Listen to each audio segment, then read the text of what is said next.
My aunt used to say every town has its sacred lie. In ours, it was this: the Carroway Sisters helped bring life into the world. What we never said aloud was, they decided who stayed.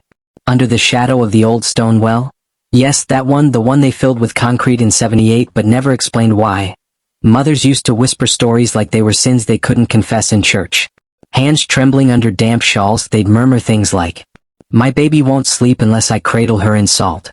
My daughter bleeds from her eyes at dusk, but Hester left a dried reed under her pillow and now the blood stops at sundown."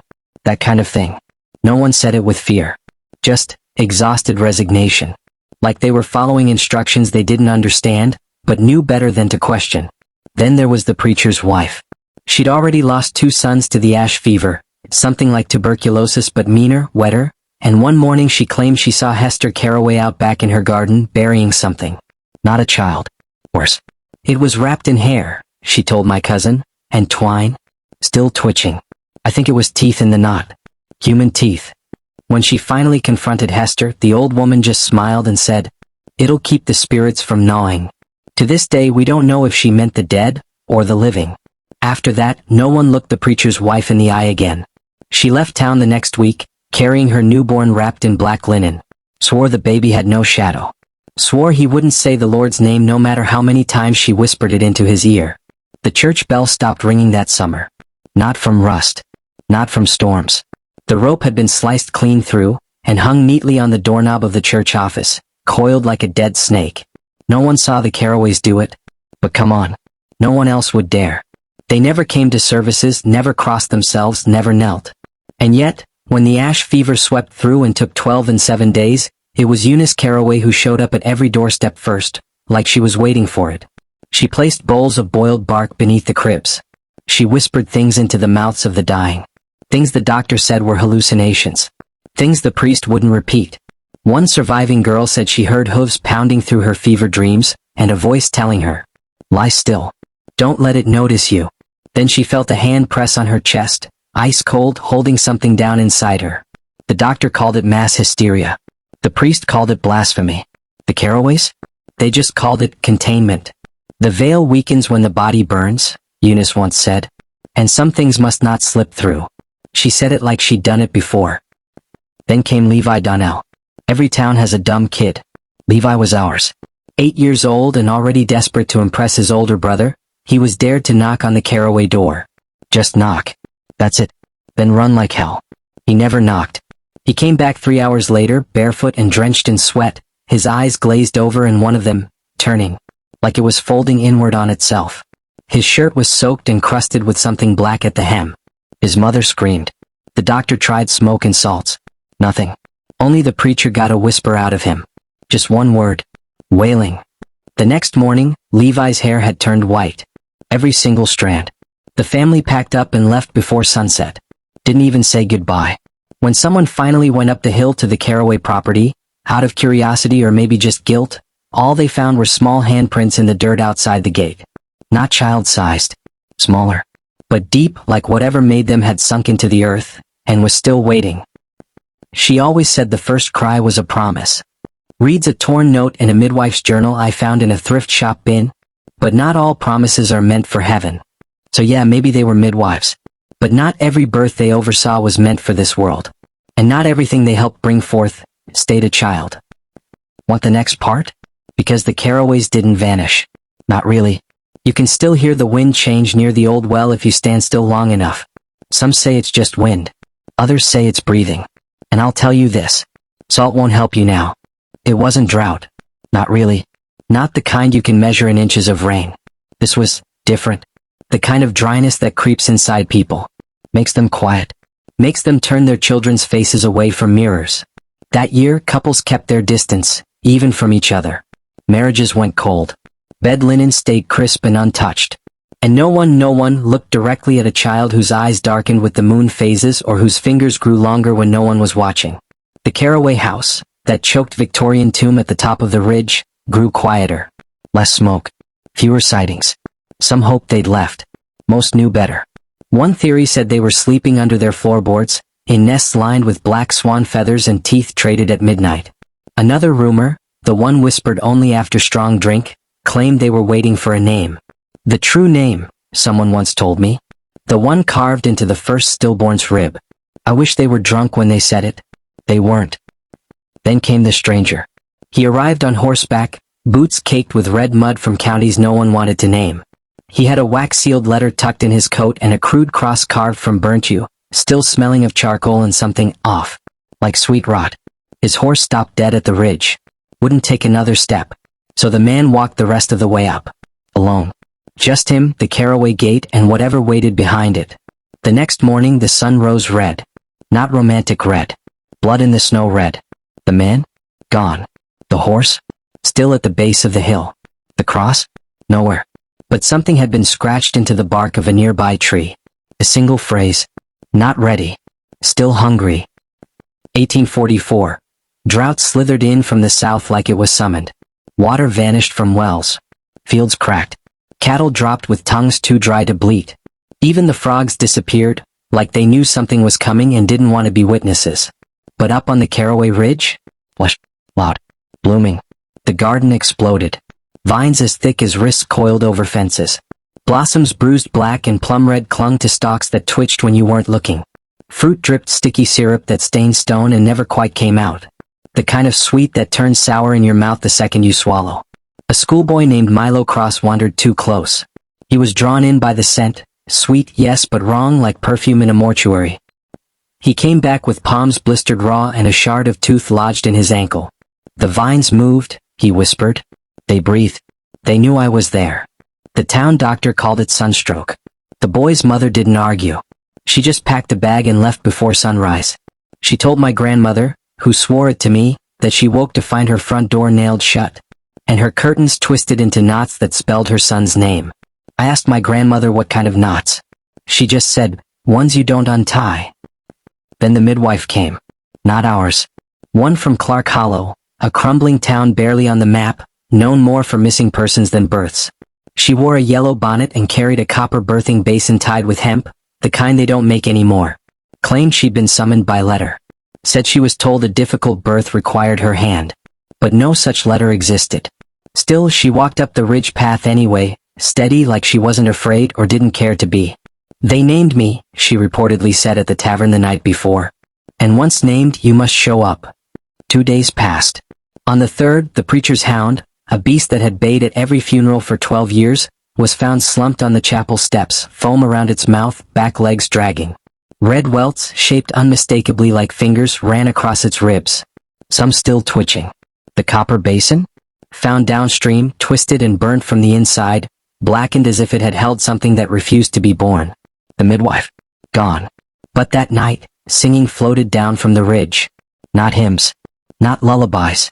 3 voices, familiar, sharp, layered, joined by a fourth. Higher. Thinner. And not quite human. From a journal fragment found wedged inside the chapel wall, ink faded but still legible. The baby had no navel. Just a mouth. And it asked for water by name. I don't know what the Carroways brought into this world. But whatever it was waiting for a name, and now maybe it's found one. In every dying town, there's a spot you're not supposed to touch. Ours was a patch of hairless dirt where nothing grew and flies came before the wind even changed. Nobody saw who left the bundle. Just that by dusk it was gone, and in its place a perfect circle of bare earth. No grass. No roots. Not even moss dared. Someone tried planting there once. The seed just rotted in their hand. A week later, a boy stepped into it, barefoot, chasing a hoop stick or some sad Victorian nonsense like that. He walked in just fine. Walked out with his jaw locked tight. His teeth clenched so violently they cracked under pressure. He never spoke again. Never even blinked the same way. Just sat by the stove, mouthing words he never said, like something behind them was watching. The local doctor, who once mistook liver failure for too much beetroot, declared it a dental condition. My great-grandfather, who helped dig the boy's outhouse, said it felt more like a warning. Then came the winter that no one remembers falling. There was no snowstorm. No build-up. But somehow, every road vanished under drifts so thick, wagons disappeared like stones in the sea. Mail stopped. Supplies stopped. Sound stopped. It was like the world forgot how to move, my uncle once said. Even the dogs didn't bark. Except for one sound. The chapel bell. Dead silent since the rope was cut years earlier, now ringing again. Every night. 3 a.m. One single note. Full. Hollow. Wet. The kind of sound lungs might make after drowning. Milk curdled in the pail. Calves were born with too many legs or not enough skull. And the Carroway Sisters? Seen more than ever. They walked through the woods in single file, like some ancient funeral procession. Each carried jars of bone-colored wax steaming faintly in the cold. Bundles of cloth, stitched with runes that made the eye twitch if you stared too long. Some say they whispered lullabies in a language that didn't have vowels. Others say they never spoke, just hummed through their teeth like insects made of breath. A traveling reverend tried to stop them. He made it to the ridge. He did not make it back. All that was found were his boots still warm, a torn journal page jammed into a tree hollow, and later that same page sealed behind the chapel's cross, smeared with dried, tacky red. Not ink. They are not just midwives, it read. They remember the first silence. Umbilical blood, the coroner guessed. Then again he disappeared the next spring. What happened next wasn't a mass exodus. It was erosion. No alarms. No horsemen shouting in the square. Just gone. One by one, families folded their homes inward like tents. Wagons packed at dusk. Children lifted from beds before sunup. Doors left ajar like they meant to come back but knew they wouldn't. They didn't leave notes. Or warnings. Just open windows, curtains fluttering like tongues trying to form a last word. My cousin Ben says he watched his neighbors leave without shoes. Just carried the baby wrapped in butcher paper and kept walking. Didn't say goodbye, he told me. Didn't even close the gate. The Carroway house? Still there. Unburned. Unbroken. Leaning into the slope like it was tired of waiting for the person who never came home. Windows dark. Front door cracked open. As if someone was still holding it for you. From a burial ledger found beneath the floorboards of the old schoolhouse. They do not age. They do not tire. They do not ask. But they wait. Oh God, how they wait. So if you ever pass through Dogwood Parish, assuming it's even on your map anymore, and you hear the bell toll at 3 a.m., don't investigate. Don't walk toward it. Don't ask questions. And for the love of whatever still hears prayers, don't knock on the Carroway door. Because the sisters are still there. And they are not waiting for birth. They're waiting for someone to invite them back. In every dying town, there's a spot you're not supposed to touch. Ours was a patch of hairless dirt where nothing grew and flies came before the wind even changed. Nobody saw who left the bundle. Just that by dusk it was gone. And in its place, a perfect circle of bare earth. No grass. No roots. Not even moss dared. Someone tried planting there once. The seed just rotted in their hand.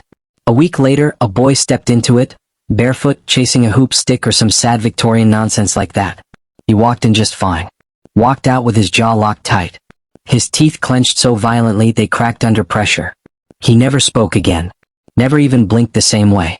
Just sat by the stove, mouthing words he never said, like something behind them was watching. The local doctor, who once mistook liver failure for too much beetroot, declared it a dental condition. My great-grandfather, who helped dig the boy's outhouse, said it felt more like a warning. Then came the winter that no one remembers falling. There was no snowstorm. No build-up. But somehow, every road vanished under drifts so thick, wagons disappeared like stones in the sea. Mail stopped. Supplies stopped. Sound stopped. It was like the world forgot how to move, my uncle once said. Even the dogs didn't bark. Except for one sound. The chapel bell. Dead silence since the rope was cut years earlier, now ringing again. Every night. 3 a.m. One single note. Full. Hollow. Wet. The kind of sound lungs might make after drowning. Milk curdled in the pail. Calves were born with too many legs or not enough skull. And the Carroway Sisters? Seen more than ever. They walked through the woods in single file, like some ancient funeral procession. Each carried jars of bone-colored wax steaming faintly in the cold. Bundles of cloth, stitched with runes that made the eye twitch if you stared too long. Some say they whispered lullabies in a language that didn't have vowels. Others say they never spoke, just hummed through their teeth like insects made of breath. A traveling reverend tried to stop them. He made it to the ridge. He did not make it back. All that was found were his boots still warm, a torn journal page jammed into a tree hollow, and later that same page sealed behind the chapel's cross, smeared with dried, tacky red. Not ink. They are not just midwives, it read. They remember the first silence.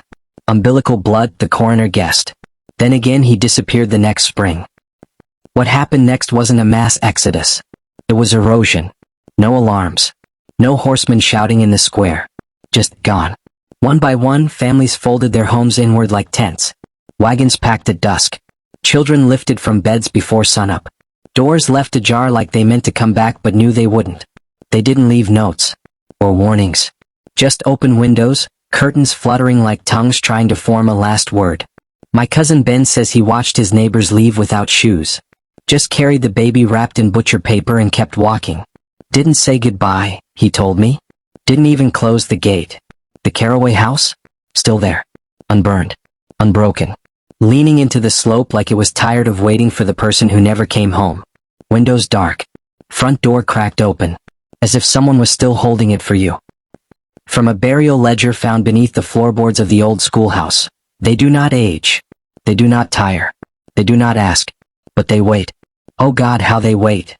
So if you ever pass through Dogwood Parish, assuming it's even on your map anymore, and you hear the bell toll at 3 a.m., don't investigate. Don't walk toward it. Don't ask questions. And for the love of whatever still hears prayers, don't knock on the Carroway door. Because the sisters are still there. And they are not waiting for birth. They're waiting for someone to invite them back. My grandmother once told me babies were born knowing how to cry. That it was proof they belonged to this world. But the children born after the Carroways came, just watched. No tears. No fussing. No sound. Just eyes too dark and too still. By then, the town had stopped teaching children how to pray. Instead, they were taught how to count backward from 13, how to bite their tongues when thunder rolled, and how to spit when the wind shifted direction, preferably over the left shoulder, but honestly, whichever way was fastest. The idea was, maybe if you acted like prey, whatever was watching wouldn't eat you yet. Didn't work. Even as families boarded up windows and whispered new rules into sleeping ears, the Carroway presence thickened. There were footprints in cold ash no one walked through. Cradles rocked by hands no longer warm. And then there was Tobias. He was born under a silent moon and started singing in his sleep by the second week. Not crying. Singing. In a tongue no elder could name, not Latin, not Hebrew, not tongues any chapel dared entertain. His father tried writing the tune down, tried to pin it to stave paper like it was a butterfly he could dissect. The pen cracked. The ink bled on its own, spiraling into the shape of a cradle with too many legs. Tobias didn't die. He just vanished. One moment asleep in his crib, the next, replaced by a mound of wet river clay with a mouth-shaped impression pressed dead in its center. The burial midwife refused to finish the rites. She walked barefoot into the marsh, left her shoes on the dock and didn't look back. They found a strand of hair and a single baby tooth near the cattails 2 weeks later. The town stopped asking questions after that. By midsummer, the birds stopped singing. No crow. No thrush. Not even the flies buzzed near the Carroway Ridge. Just silence. Heavy. Damp. Like wool soaked in spoiled milk. The sisters, now seen only in pairs, moved like shadows that forgot they were supposed to vanish by daylight. They walked in straight lines through the fields, rows parting without a sound. Always carrying baskets that didn't sway, no matter how fast the wind howled. Then there was Caleb, the farm boy who watched the grain. He told his cousin he saw Eunice Carroway out in the stalks.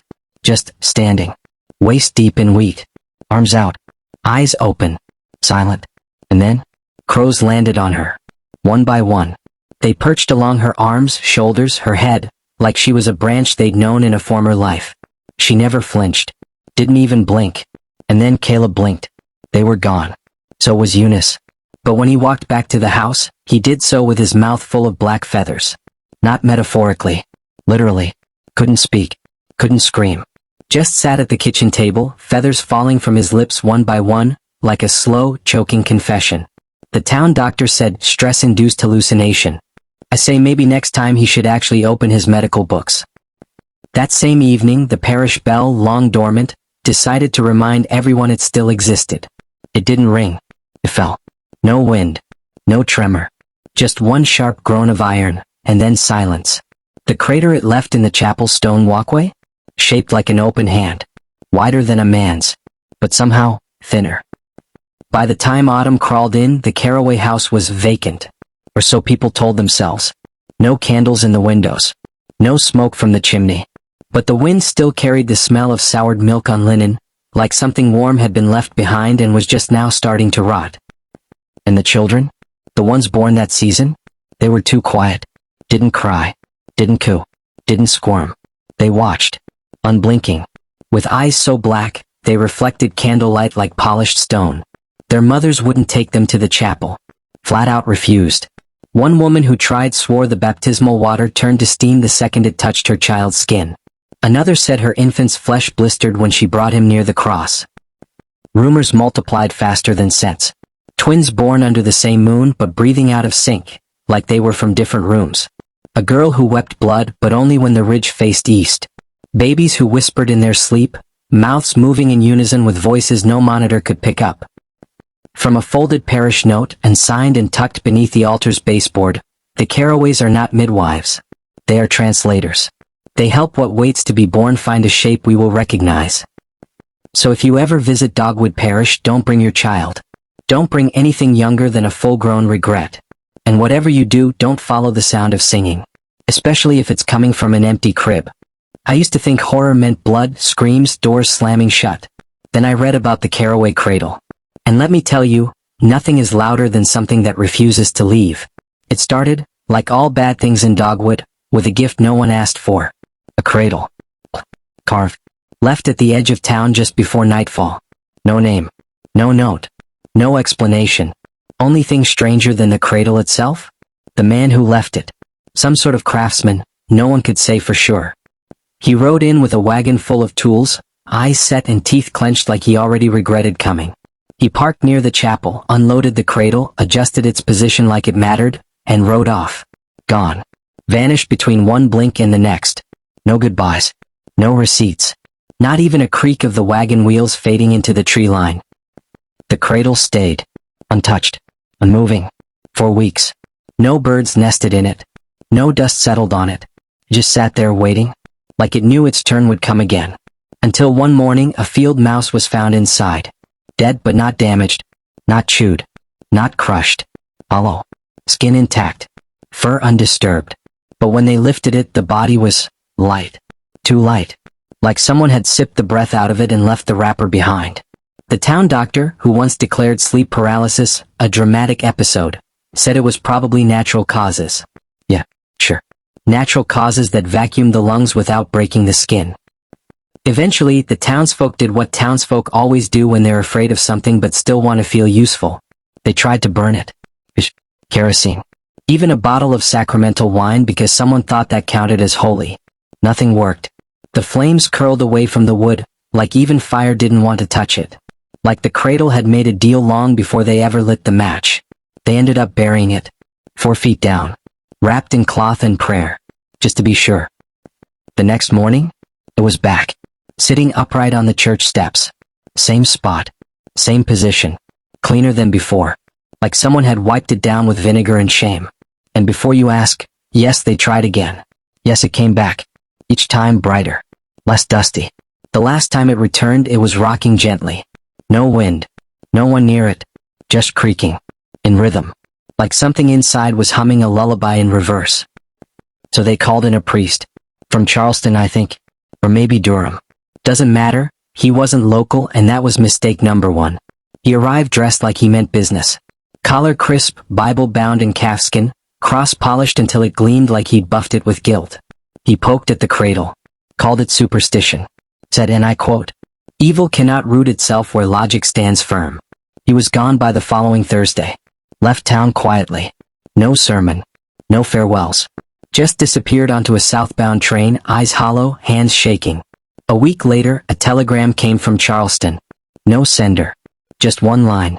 They do not offer gifts. They deliver warnings. The cradle vanished that night. No one saw who took it. But the Carroway windows glowed faintly for the first time in months, soft amber light, like someone had lit a fire just below the floorboards. And then the wind started carrying something else. Not words. The sound of someone rocking. Slow. Measured. Chair legs creaking on old wood. But no one could ever find the chair. Or the person in it. From the back of a Carroway ledger, barely legible through water damage. If it rocks without hands, it remembers whose hands once touched it. And it waits to feel that skin again. So here's a tip. If you see a cradle where there shouldn't be one, don't touch it. Don't inspect it. Don't call for help. Don't think you can outsmart it. Because it doesn't want your baby. It wants your attention. And once you give it that, it never stops rocking. There are hauntings that scream. And there are hauntings that just breathe. The latter is worse.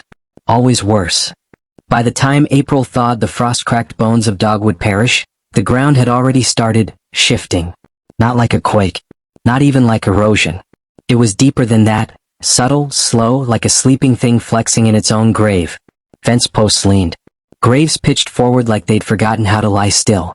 Stones vanished halfway into the soil overnight, like the dirt was eating anything man-made. And then there was the scarecrow. One morning it was just different. No storm, no prank. But now its arms pointed down, not out. Its head bowed.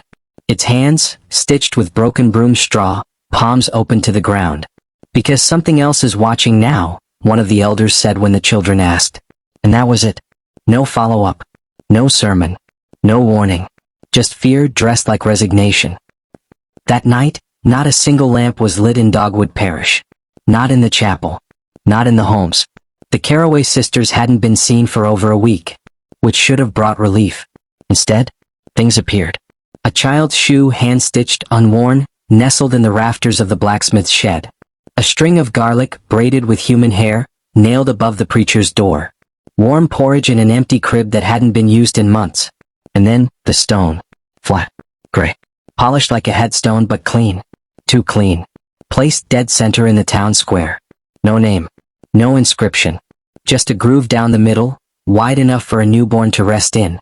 No one touched it. Until day 2. She was found curled inside. Shoeless. Mouth open. Eyes glazed, like she'd been mid-sentence and just paused. Didn't remember how she got there. Didn't remember her name.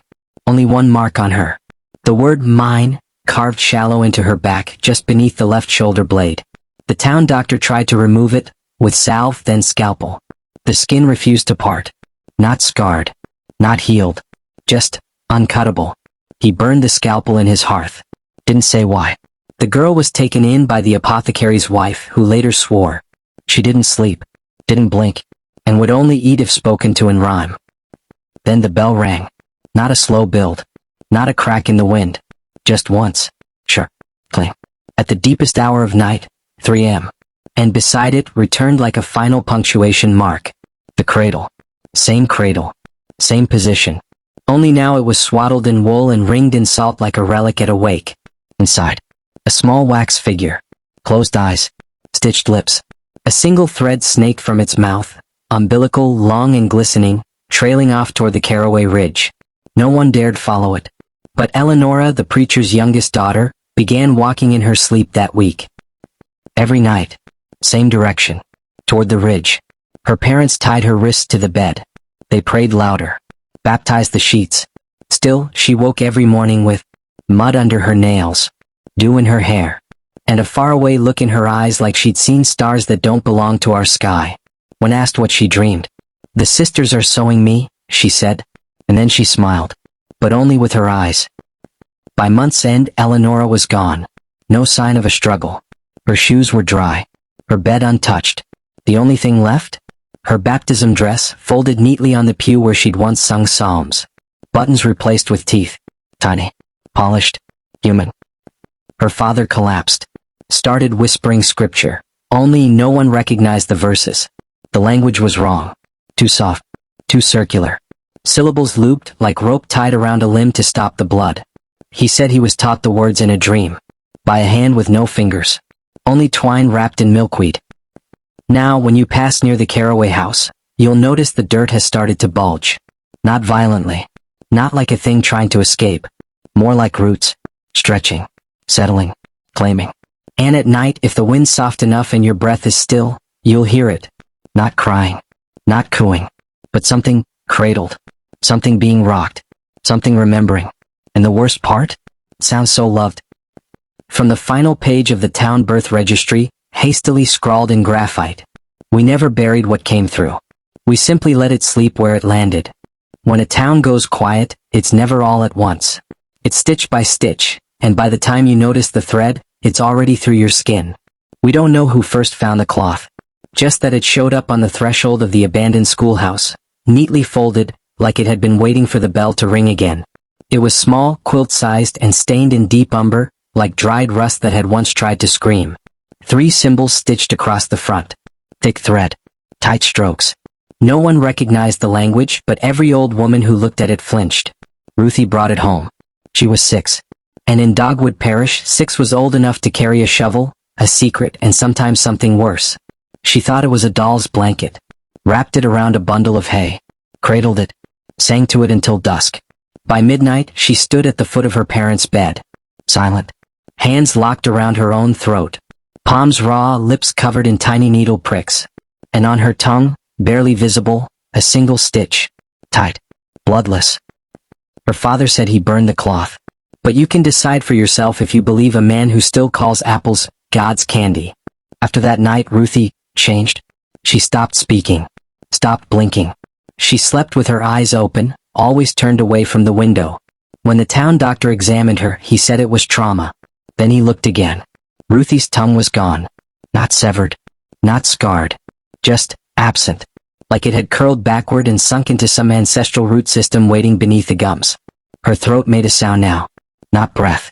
Not growl. A hum, low and slow, like a lullaby buried in soil. That same week the birds returned. But they didn't sing. They perched on rooftops, chimneys, steeples. Watching. Eyes fixed on windows. Cribs. Mothers. And the mothers? They folded their hands across their bellies like locks on doors that weren't built to hold back storms. Then came the sound. At first soft, like rocking wood. Maybe a porch swing. Maybe a restless chair. But every night it grew. Until the whole town creaked. People blamed the wind.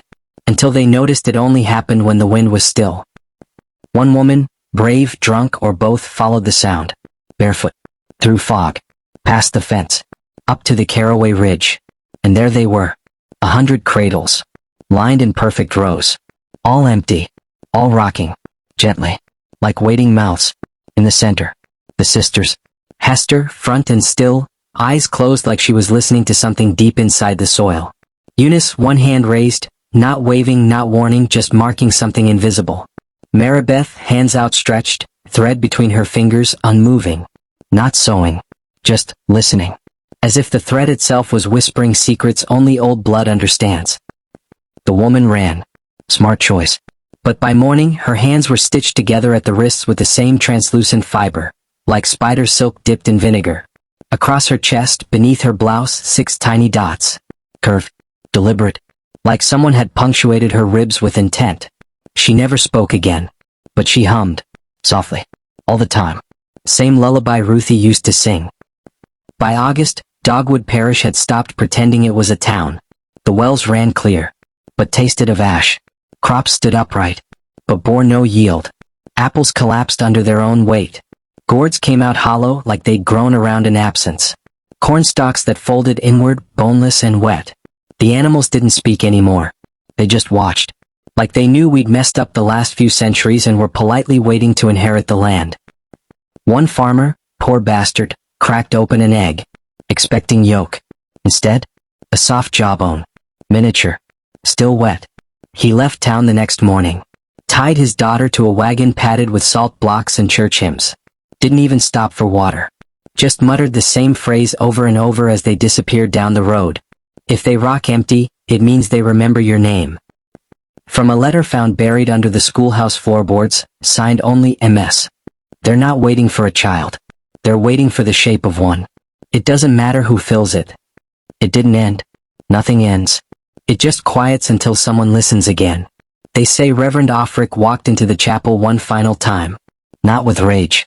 Not even with fear. But with something far worse in his eyes. Recognition.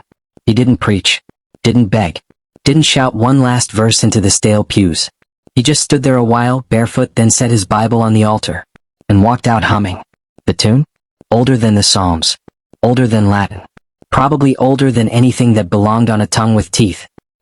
He walked the dirt road up to the Carroway house, alone. Stood at the crooked gate, humming. Waited. Eventually, one of the sisters opened the door. Which one? No one could say. By then, their faces had begun to blur, not just in photos but in memory. They looked too similar. Too still. Like someone tried to recall their image through gauze. Or maybe it wasn't memory fading, maybe it was them fading through memory. Offric stepped inside. The door closed behind him. No candlelight in the window. No sound.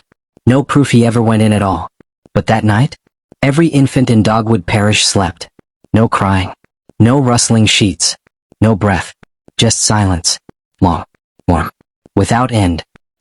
Morning came with small rearrangements. Inside the chapel, the pews were stacked in threes like offerings, each one bound in umbilical thread, the kind midwives used to cut back before scissors.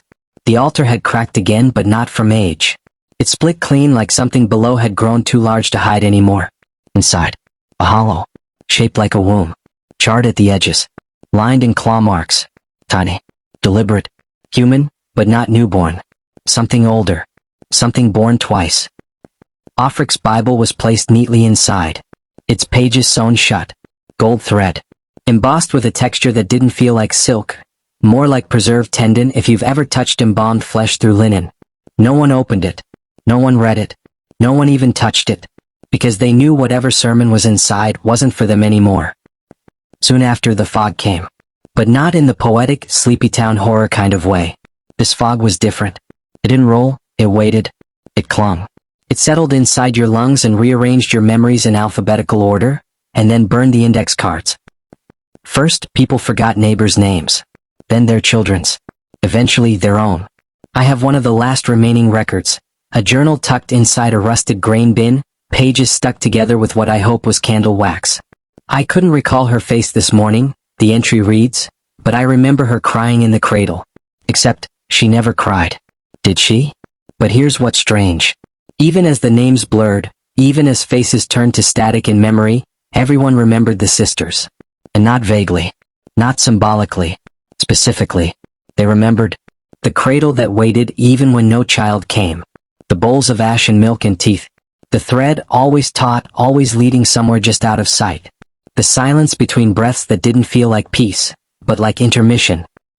And if sleep still came, which it sometimes didn't, not really, people remembered one more thing. Right in that moment before slipping under, the feel of fingers brushing their hair back. Gentle, careful, too cold. And a lullaby. No words. Just a tune sung backward by mouths that had never been born. From the final marginalia of Offric's personal psalter, scrawled between the book of Job and the blank pages where revelation had been cut out. He who rocks the cradle does not wait for birth. He remembers before. There's something worse than being haunted by the past. It's realizing the past is still being born. It started with a butcher. From Calhoun 2 counties over. No records, no history tying him to Dogwood. Not even a second cousin with a weird mole. And yet, he walked. Right up the slope to the old Carroway Ridge. Didn't speak. Didn't blink. Didn't even ask directions. Which, frankly, is how you know something's wrong. He stopped at the foot of the hill. Took off his hat. And wept. Not the loud, operatic kind of grief. But that tight, soundless sob you make when you recognize something you never should have remembered. When they asked him what he saw, he said, "The room I was born in. The one no one remembers." His body was found the next day. Laid out across a patch of dirt like he'd been placed there. Arms outstretched. Jaw dislocated. Eyes dry. Like whatever had been inside him had already left, and politely locked the door on the way out. A tree nearby had changed. Its bark held the impression of a swaddled infant. Not carved, not burned, pressed. As if someone had gently leaned a newborn into the trunk and told it to stay there. The tree wept sap for 7 days. Sweet smelling. Sticky. Well, people started avoiding that side of town. But they didn't leave. Because Dogwood teaches you how to adapt to being undone. Then the circles came back. If you know the history, you know what I mean. Not just doodles. But the cradle shape. 3 dots. 1 high. 2 low. Always drawn inside a circle, like a symbol waiting to be summoned. Children carve them into their desks, their bedposts, their own forearms. Little crescent punctures like tiny jaws left open. And the schoolhouse? Long since emptied, abandoned, boarded. Now painted with them, in flour and ash, stretching up the walls in spirals so tight they looked like contractions. One boy, maybe 9, walked into the ruins of the chapel. His mother said he hadn't spoken since first frost. But that day he walked straight up to what used to be the pulpit and placed a bundle there. Linen wrapped. Small. Not a doll. Not breathing. But the cloth. Moved. Just slightly. Not like a heartbeat. more like memory trying to curl into warmth. The boy said one sentence. Only once. And only that day. It was never meant to be born alone. And then? Nothing. He went back home, drank warm milk, and never said another word. Let me stop here for a second. Because I've seen that cradle shape before. Not in Dogwood. Not in any archive. But in a journal I found in my uncle's shed, folded into a hymnal that had no pages left. Just one hand-scrawled line. They do not sow to heal. They sow to remember what should not return. And I swear this part happened to me. Last week I was editing the audio for this story. Just background hiss, filler. But then, beneath the noise, something started to loop. Soft. Like wood shifting in a cold house. Like a cradle. Rocking. Even though there was no child. No wind. Just rhythm. They say snow fell that night. But the truth is it didn't. Not a flake. Not a gust. Not even the twitch of wind through pines. The ground just settled like it had exhaled after holding its breath too long. And the sky, if you could even call it that, hung low and bruised like it had been watching for too long and finally got bored. By morning, the last of Dogwood's faithful gathered at the edge of what used to be the chapel. No invitations. No announcements. They just arrived. No one spoke. Some wept. A few smiled like they were being reunited with something they'd secretly missed. Everyone's hands were folded across their chests, like corpses getting ready for their portrait. And then, because of course this story wouldn't end with something sane, they started humming. Not a hymn. Not a nursery tune. Just a sound, low and guttural, like the echo of a heartbeat that had never stopped. The sound of the womb remembered. Like the vibration you feel inside your ribs before you're even told you're human. Before you're asked to breathe. Before time labels you. Before stitching. Before sound. That's how Dogwood ended. Or, let's be honest, how it unraveled. Because towns don't always collapse. Sometimes they get unspooled. Pulled back, thread by thread, until nothing remains but pattern. Memory. A cradle-shaped scar pressed into the land. When the frost melted in spring, there were no signs Dogwood had ever existed. It was gone from maps. The roads leading in? Overgrown, shifted, rerouted. The post office? Closed. No forwarding address. Not even a return to sender. Even the weather stopped remembering where it used to fall. But something else lingered. Still lingers if you ask the right mothers. And I do mean mothers. Fathers sleep like corpses through it. But mothers? They wake in the middle of the night with empty arms and no idea why. Sometimes they find the cradle rocking. Even if they don't own one. Sometimes there's a bowl of something curdled left on the windowsill. And sometimes, if you listen closely, you can hear a hum from the walls. Not a ghost. Not a draft. But something waiting. Rocking. Remembering. I found a note once. Buried in a hymnal in the basement of a condemned boarding school 6 counties over. It was tucked between pages that had been stitched shut with horsehair. The handwriting was tiny. Uneven. Shaky. Dogwood is not dead. It has simply remembered how to wait. And that's the thing no one wants to admit about places like this. They don't vanish. They fray. Like the hem of an old baptism gown. Like a lullaby whispered by someone who's never been born. You don't visit Dogwood anymore. But sometimes if you've got blood older than census records, and your grandmother had a jar of teeth in her pantry for luck, you'll wake up knowing a place is still watching you. Not haunting. Watching. Like a mother who knows her child isn't quite done yet. If you've made it this far, then you already know. Dogwood wasn't erased. It was unwound. And in its place? Something older. Something quieter. Something that still waits, wrapped in wool, beneath a crooked roof, listening for names it hasn't heard in years. And if you ever feel a cradle rocking that no one touched, don't look. Don't listen. And for the love of God, don't speak its name. The Carroway Sisters were never midwives. Not really. They didn't deliver babies. They delivered memory.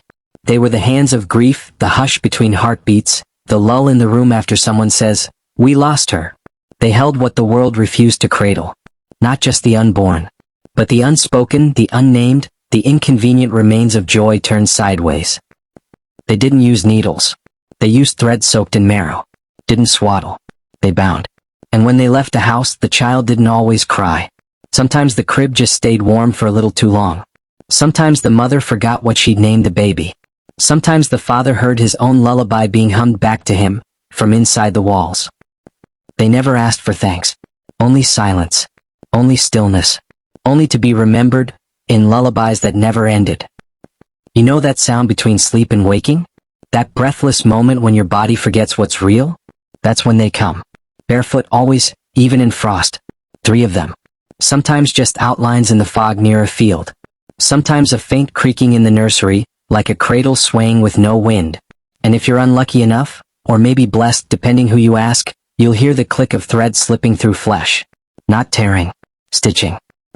I found a page once, wedged behind the drawer of an old apothecary cabinet at my great-aunt's house. The one no one liked to visit after sunset. The ink had run, but the words were legible. They do not mend bodies. They mend what bodies cannot carry. It was signed only, M. Carroway, 1846. Yeah, they were never midwives. And as for Dogwood? Maybe it never existed. Maybe it's still just waiting just a little to the left of the map, just out of sight but always nearby. A fold in the cloth of the world. A cradle stitched into the skin of the land. You'll know if you're near it. The air will thicken like steam in a closed room. The sound will go soft like someone pressing a palm over your mouth. And then, something warm will show up at your door. A bowl. Always a bowl. Sometimes milk. Sometimes broth. Sometimes thicker. Don't ask. Don't taste. If your child hums in a tongue you never taught them, don't correct them. If you hear your name spoken backward in your own home, don't answer. And if you ever feel the need to speak their names, don't. Because what was never born should never be called.